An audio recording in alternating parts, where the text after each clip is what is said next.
Olá! Neste vídeo vamos dar continuidade aos nossos estudos sobre filosofia.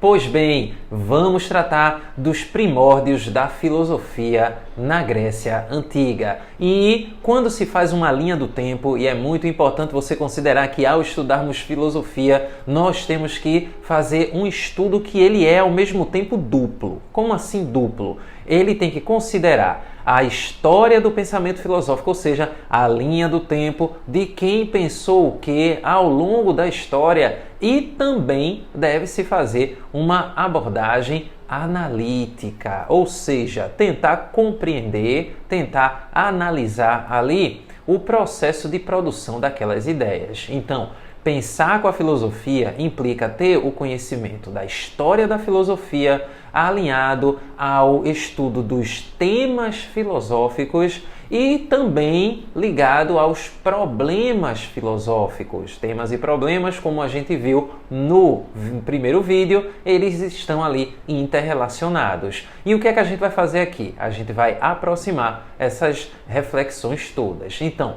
o pensamento filosófico na Grécia Antiga, ele tem início a partir do momento em que se começa a problematizar aquelas narrativas mitológicas, quando se procura fazer uma reflexão, um entendimento sobre o mundo afastado da participação das divindades. Até porque você vai considerar que muitas vezes, quando se está tratando daquilo que os mitos eles descreviam como sendo a verdade do mundo, ali aquilo que o mundo apresentava não era a mesma coisa que a narrativa mitológica estava ali dizendo. Então, quando inicia-se esse processo reflexivo, tem início aquilo que, para fins de aprendizado, se chamou de período pré-socrático da filosofia. Ou seja, é o conjunto de reflexões que foram desenvolvidas, como o próprio termo já dá a entender, antes de Sócrates. Porém, esta é uma definição apenas didática. Por que ela é didática? Porque Sócrates conviveu com muitos desses pensadores. Então, falar de pensadores pré-socráticos, o que é importante você lembrar para as provas que você vai fazer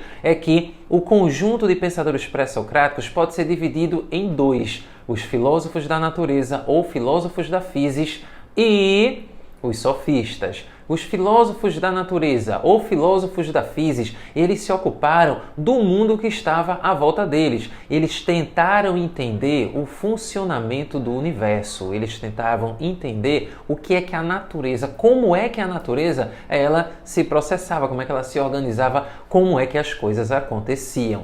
A filosofia da natureza se ocupou de tentar identificar o quê?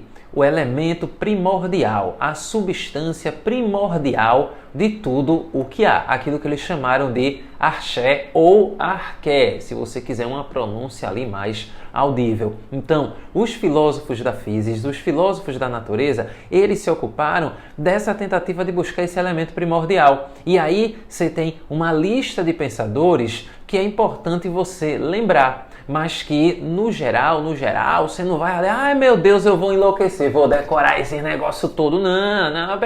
Não, é importante você ter em mente, mas não entre nessa loucura não, porque compreender o pensamento dos filósofos da natureza já ajuda e você vai ver como nesse processo aí você vai lembrar. Então, costuma-se fazer a seguinte lista: Tales de Mileto, o pensador que defendeu que a água era o elemento primordial. Para Anaxímenes, o ar era o elemento primordial. Já Anaximandro falou de uma substância que ele classificou como apeiron. Por sua vez, Pitágoras, que você lembra das suas aulas de matemática, ele afirmou que era o número esse elemento primordial. Já Demócrito e Leucipo afirmaram que há uma menor partícula e tudo que existe no universo, tudo que existe na natureza, seria composto por essas pequenas partículas, que ele chamou de átomo.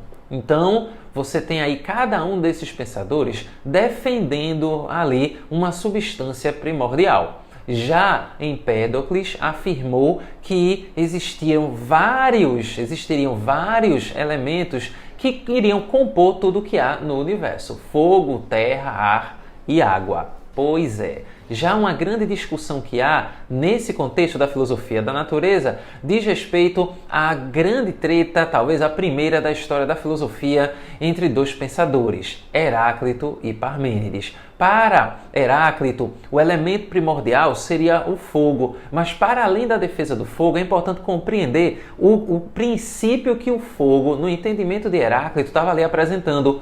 Tudo está em constante transformação. Se você acendeu o fogo da sua casa, se você pegou um isqueiro, se você riscou um fósforo, ou se você apenas viu a cena de, por exemplo, um prédio em chamas, você vê que as chamas elas estão ali em constante movimentação.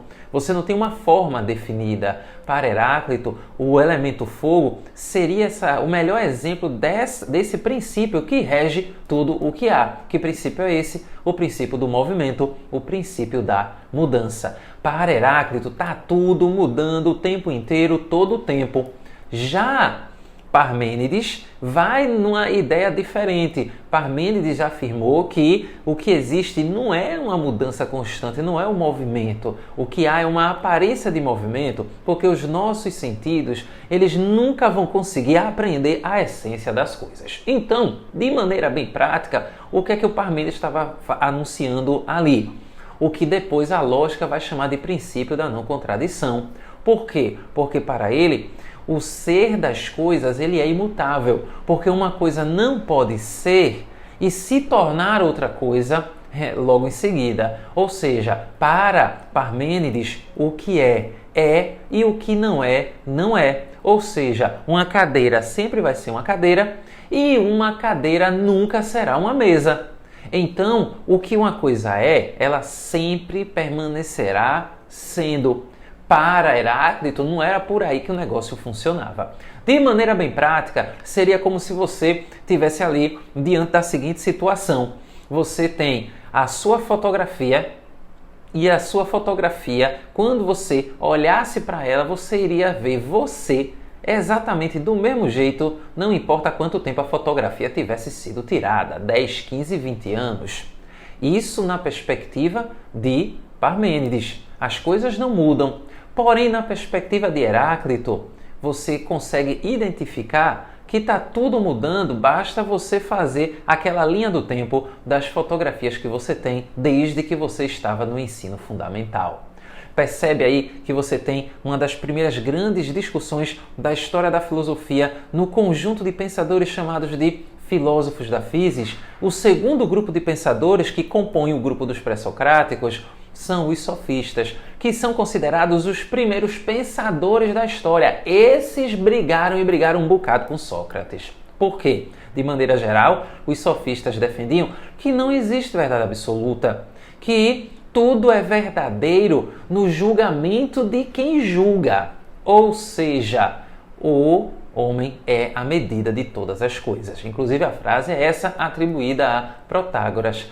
Frase essa que vai ser reutilizada lá pela filosofia moderna nos idos do século XVI, que a gente vai tratar disso lá na frente. Então, os sofistas, eles foram muito criticados por Sócrates porque eles estavam ali meio que ao bel prazer de quem pudesse e quisesse pagar, ensinando as pessoas por meio da retórica a convencer as outras de suas ideias. E isso para Sócrates ia na contramão do que seria a filosofia, do que seria esse amor à sabedoria. Para Protágoras, cada cabeça é um mundo se a gente fosse utilizar um ditado contemporâneo. Então, a frase do senso comum, mas é o que eu penso, ela faria todo sentido para os sofistas. Já Górgias, também pensador sofista, afirmou que para nós é impossível chegar até a essência das coisas. Por que é impossível chegar até a essência das coisas?